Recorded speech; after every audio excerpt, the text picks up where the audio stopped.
Sanitary napkin disposal प्रकल्पाचे उद्घाटन 24 August रोजी करण्यात येणार आहे. पुणे महानगरपालिका घनकचरा व्यवस्थापन विभागामार्फत प्रभाग क्रमांक 37 मध्ये वर्तक उद्यान येथे प्रायोगिक तत्वावर सॅनिटरी नॅपकिन्स डिस्पोजल प्रकल्प सुरू करण्यात आला आहे. महानगरपालिका क्षेत्रातील सार्वजनिक स्तरावरील हा भारतातील पहिलाच सॅनिटरी नॅपकिन्स डिस्पोजल प्रकल्प आहे. सॅनिटरी नॅपकिन्स हे सध्या कचऱ्याच्या डब्यात, स्वच्छतागृहात, नाल्यात अथवा उघड्यावर पडतात. यामुळे ओला कचरा प्रदूषित होतो, त्याचे विघटनही होत नाही आणि तेथे जंतूची वाढ होते. यामुळे कचरा वेचक सेवकांच्या तसेच व्यापक अर्थाने सामान्य नागरिकांच्याही आरोग्यावर विपरीत परिणाम होऊ शकतो. पुणे महानगरपालिकेमार्फत सुमारे 1500 ते 1600 मेट्रिक टन कचरा दररोज गोळा केला जातो. पुण्याची सध्याची लोकसंख्या 40 लाखाच्या घरात आहे. त्यामध्ये अर्धी संख्या महिलांची आहे. त्यापैकी 13 ते 45 वयोगटातील मुली महिलांची जनसंख्या अंदाजे 15 लाखांच्या आसपास आहे. एवढ्या मोठ्या लोकसंख्येच्या प्रमाणात वापरलेल्या सॅनिटरी नॅपकिन्सच्या कचऱ्याचे दररोजचे प्रमाण अंदाजे 2 ते 3 मेट्रिक टन इतके आहे. अशा सॅनिटरी नॅपकिन्सची विल्हेवाट लावणे गरजेचे आहे. सॅनिटरी नॅपकिन्सची विल्हेवाट लावण्यासाठी इन्सिनरेशन ही पद्धत अवलंबण्यात येत आहे. सॅनिटरी नॅपकिन्सचा कचरा हा रोजच्या कचऱ्यातच न मिसळता वेगळा देणे आवश्यक आहे आणि त्यासाठी लोकांमध्ये जनजागृती करणे आवश्यक आहे. त्याकरता पुणे महानगरपालिकेच्या घनकचरा व्यवस्थापन विभागाने जनजागृती मोहीम हाती घेतली आहे. या मोहिमेअंतर्गत प्रभाग क्रमांक 37 मध्ये सर्वेक्षण करण्यात आले. त्यानंतर त्या भागातील मुलींची वसतिगृहे, शाळा या ठिकाणी जनजागृती कार्यक्रम करून सॅनिटरी नॅपकिन्स वेगळे कसे करावेत, त्याचे संकलन कसे प्रकारे होणार अशा प्रकारची माहिती सांगण्यात आली.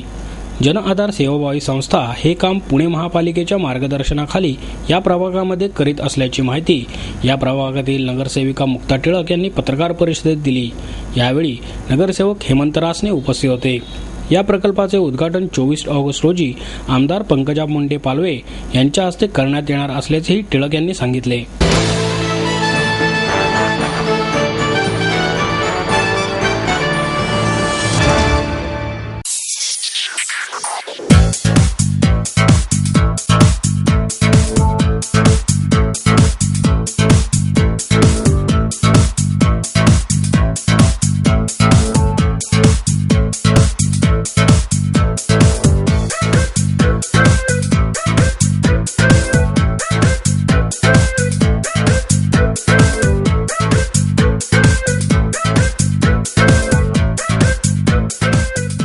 माहेर सोडून सासरी आले. इथेही प्रेमाची, मायेची माणसं होती.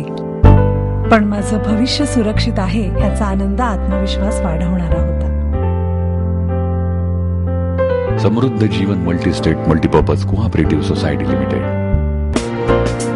गुंतवणूक भावनांची, आनंद लक्षावधीचा. Samruddha Jeevan multistate multipurpose cooperative society limited.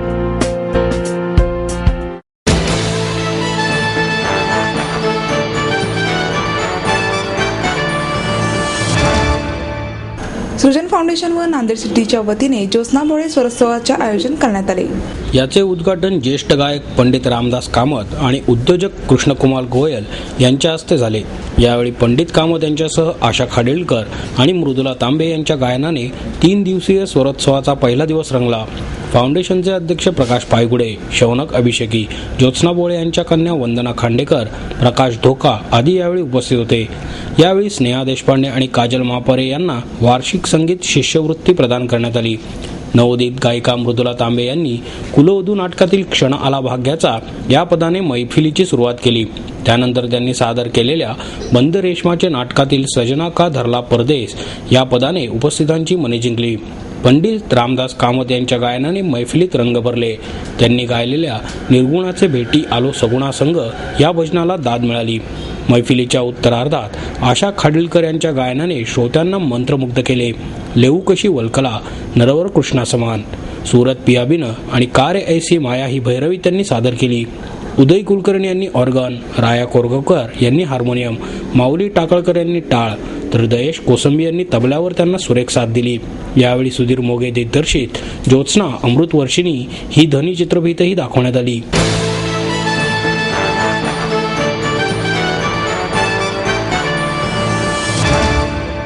शुक्रवार पेठेतील जामा मशिदीजवळ असलेल्या पूजा सेल्स या दुकानाला भीषण आग लागली.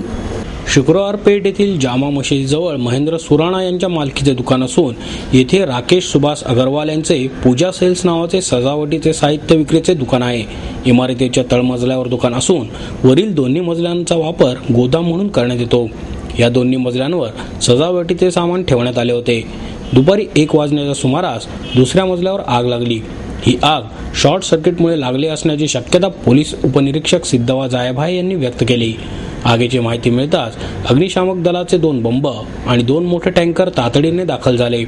दुकानावरील दोन्ही मजल्यांवर आणि पायऱ्यांवरही सजावटीचे साहित्य भरून ठेवलेले असल्यामुळे आग आटोक्यात आणण्यात अडथळा येत होता. तरीही अग्निशामक दलाचे राजाराम केदारी, सुभाष जाधव, योगेश चोरगे, अमित शिंदे, पंकज इंगोले, विशाल यादव, रवींद्र बारटक्के या जवानांनी अर्ध्या तासात ती आटोक्यात आणली.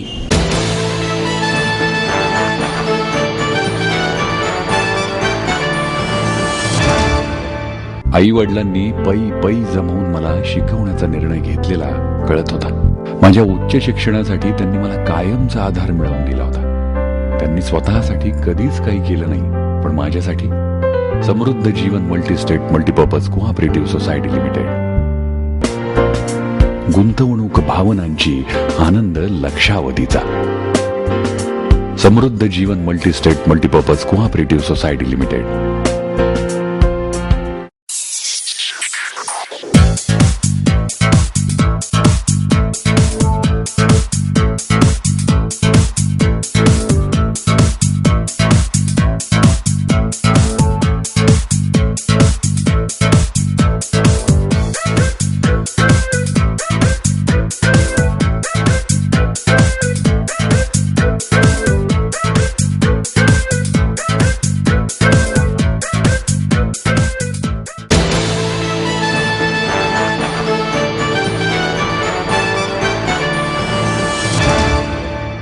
ओडोमॉसने ढासांच्या विरोधात शून्य सहनशीलता मोहीम सुरू केली आहे. डासांपासून होणाऱ्या आजारांचा मुकाबला अधिक परिणामकारकतेने करण्यासाठी मदत करण्याचे आपले ध्येय पुढे नेत ओडोमॉसने डासांच्या विरोधात शून्य सहनशीलता या त्यांच्या महाउपक्रमाची घोषणा केली. या उपक्रमाखाली डाबर आरोग्य निगा क्षेत्रातील प्रमुख कंपनी फोर्टिससह पुणे आणि मुंबईतील शहरांना भेट देईल आणि डासांविषयी जागरूकता पसरवेल आणि परिणामकारक रोधक पद्धतीबाबत मुलांना शिक्षित करेल. या मोहिमेच्या माध्यमातून पुणे आणि मुंबईतील 120 शाळांमधील 60,000 मुलांपर्यंत डाबर पोहोचणार आहे. डाबर इंडिया लिमिटेडचे ब्रँड प्रमुख अमित गर्ग म्हणाले, एक ब्रँड म्हणून सखोल संशोधन आणि विकासाद्वारे उत्पादनांमधील नाविन्याच्या माध्यमातून डासांपासून सुरक्षित राहण्यासाठी लोकांना मदत करण्याचे काम गेली अनेक वर्षे आम्ही करत आहोत. त्याचाच विस्तार म्हणून जनजागृती निर्माण करण्याला मदत करण्यासाठी हा सामाजिक उपक्रम आम्ही हाती घेतला आहे. ओडोमॉस डासांच्या विरोधात शून्य सहनशीलता मोहिमेखाली डासांपासून होणाऱ्या घातक आजारांविषयी आणि अशा आजारांपासून मुले स्वतःचा कसा बचाव करू शकतील याविषयी आम्ही जागरूकता पसरवणार आहोत. त्यांच्या शाळेत आणि घरात डासांची पैदास रोखण्याच्या विविध पद्धती आणि त्याद्वारे डासांच्या चाव्यांपासून स्वतःला वाचवणे याविषयी आम्ही मुलांना शिक्षित करणार आहोत, असेही त्यांनी नमूद केले. आरोग्यविषयक नवीन आकडेवारी हे दाखवते की या वर्षात डेंग्यूच्या रुग्णांच्या संख्येत 80% वाढ झाली आहे. महाराष्ट्र आतापर्यंत नोंद झालेल्या डेंग्यू रुग्णांच्या संख्येबाबतीत 4थ्या क्रमांकावर आहे. रोधक उपायांविषयी जागरूकता पसरवणे ही काळाची गरज आहे, जेणेकरून लोक रोगवाहकांपासून होणाऱ्या आजारांपासून स्वतःचे संरक्षण करू शकतील. शाळांमध्ये चालवली जाणारी शून्य सहनशीलता मोहीम हा असाच एक उपक्रम आहे. शाळांना सुद्धा या उपक्रमात भाग घेण्यासाठी आमंत्रित केले जाईल आणि शाळांनी त्यांच्या परिसरातील डासांची पैदास रोखण्यासाठी कोणते विविध उपाय योजले याविषयीची माहिती त्यांच्याकडून घेतली जाईल. अल्पसूचित समावेश झालेल्या शाळांचे परीक्षण स्वतंत्र ज्युरींच्या वतीने केले जाऊन भारतातील पहिल्या 5 शाळांना सन्मानित केले जाईल, असेही त्यांनी सांगितले.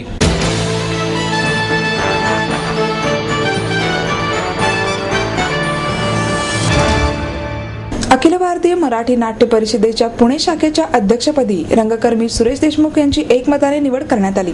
नाट्य परिषदेच्या मध्यवर्ती शाखेच्या निवडणुकीदरम्यान आरोप प्रत्यारोप झाले होते. ठोस मुद्द्यांपेक्षा इतर कारणांमुळेच या निवडणुकीला वेगळा रंग आला होता. या पार्श्वभूमीवर पुणे शाखेने निवडणूक बिनविरोध करण्याचा निश्चय केला होता. निवडणुकीसाठी अनेकांनी अर्ज दाखल केले होते. अंतर्गत विरोधानंतर काहींनी अर्ज दाखल करण्याचे टाळले. त्यानंतर माघारीसाठी अनेक बैठकांचे खेळ रंगले. अखेर काहींनी केलेल्या तडजोडीवर निवडणूक बिनविरोध झाली. पण बिनविरोध निवड झालेल्या उमेदवारांची नावे जाहीर करण्यात कायदेशीर अडचणी निर्माण झाल्या असे नाट्य गेले महिनाभर रंगले होते. निवडणूक प्रक्रिया दिनांक 25 सप्टेंबर रोजी पूर्ण होणार होती. मध्यवर्ती शाखेचा पत्रव्यवहार करून यावर तोडगा काढण्यात आला. अखेर कार्यकारिणी जाहीर करण्यात आली. निवडणूक निर्णय अधिकारी भाऊसाहेब बोहीर यांनी पत्रकार परिषद निवडीची घोषणा केली. रंगकर्मी सुरेश देशमुख यांची पुणे शाखेच्या अध्यक्षपदी एकमताने निवड झाल्याने या नाट्यावर पडदा पडला. सुरेश देशमुख म्हणाले, या पदाला कोणताही कमीपणा येणार नाही असे आम्ही काम करू. नाटक उभे करण्यासाठी येणारे सगळे प्रश्न मला माहिती आहेत, त्यामुळे त्यावर तोडगा काढण्याचा आमचा प्रयत्न असणार आहे. त्याचप्रमाणे विमा, भाडे, टोलमाफी, दुर्लक्षित बालरंगभूमी अशा अनेक प्रश्नांसाठी आम्ही झगडणार आहोत. नाट्य परिषदेत तरुणाईचा वावर वाढेल या दृष्टीने प्रयत्नशील राहणार आहोत. नाटकाला प्रेक्षक संख्या वाढवणे हे आमचे मुख्य उद्दिष्ट आहे. पुण्यातील पश्चिम भागातून प्रेक्षक नाटक बघायला येतो, परंतु पूर्व भागातील प्रेक्षक येत नाहीत. त्यामुळे शहरातील सर्वच भागातून प्रेक्षक येतील असा आम्ही प्रयत्न करू, असेही ते म्हणाले.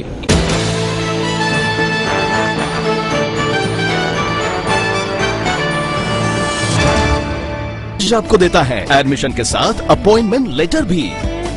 बी civil, computers, electronics, electronic and telecommunications, IT and mechanical. MA computers, electronics, IT and mechanical. Diploma engineering, mechanical and computer. MBA finance, HR and marketing. BCA, BBA, MBA and MCA for engineering और साथ ही D.Pharm, B.Pharm और M.Pharm भी. Siddhant international school CBSE from nursery to 5th standard. Siddhant college. Transport एवं hostel facility. 22 एकड़ का विशाल campus. AICT Delhi और Pune university द्वारा मान्यता प्राप्त.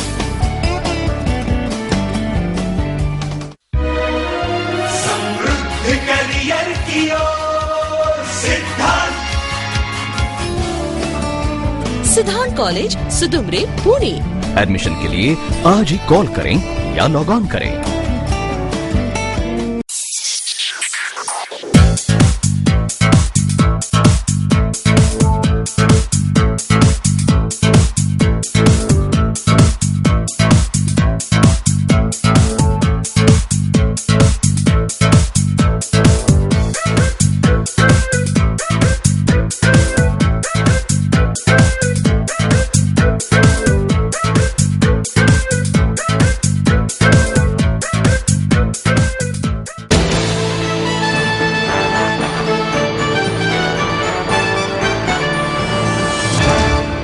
बँकिंग क्षेत्राचा महिला उद्योजकांवरील वाढता विश्वास हा दिलासादायक आहे, असे मत कॉस्मॉस बँकेचे अध्यक्ष कृष्णकुमार गोयल यांनी व्यक्त केले.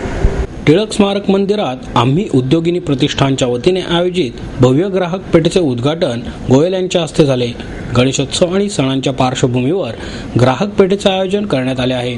यावेळी आम्ही उद्योगिनी प्रतिष्ठानच्या अध्यक्षा आणि ग्राहक पेठेच्या संयोजिका मिनल मोहाडीकर आणि अन्य महिला सदस्य मोठ्या संख्येने उपस्थित होत्या. ग्राहक पेठेत सहभागी झालेल्या महिलांच्या उद्योग व्यवसायाचे स्वरूप छोटे असले तरी त्यांचे योगदान मोठे आहे. स्वतःच्या घराबरोबरच समाजाच्या आणि पर्यायाने देशाच्या अर्थव्यवस्थेला हातभार लावण्याचे त्यांचे कार्य कौतुकास्पद असल्याचे गौरवोद्गार यावेळी गोयल यांनी काढले. महिलांच्या उत्पादनांना बाजारपेठ मिळावी आणि त्यांच्या उत्पादनांची माहिती व्हावी या उद्देशाने प्रतिष्ठानच्या वतीने येत्या सोमवारपर्यंत ग्राहक पेठ खुली राहणार आहे.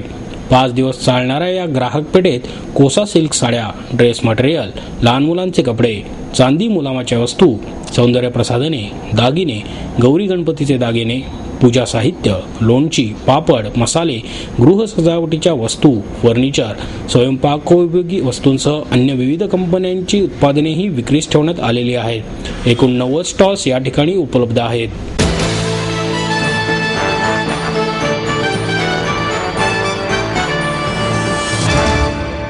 रिपब्लिकन पार्टी ऑफ इंडियाच्या आठवले गटाच्या ओबीसी सेलच्या वतीने येत्या रविवारी ओबीसी हक्क परिषदेचे आयोजन करण्यात आले आहे. पत्रकार भवन येथे होणाऱ्या या परिषदेला पक्षाचे राष्ट्रीय अध्यक्ष रामदास आठवले, ओबीसी सेलचे अध्यक्ष डॉक्टर पोपट कुंभार, MD शेवाळे, महेंद्र कांबळे, महेश शिंदे, अविनाश महातेकर आदी उपस्थित राहणार आहेत, अशी माहिती डॉक्टर कुंभार, विष्णू गरुड आदींनी पत्रकार परिषदेत दिली.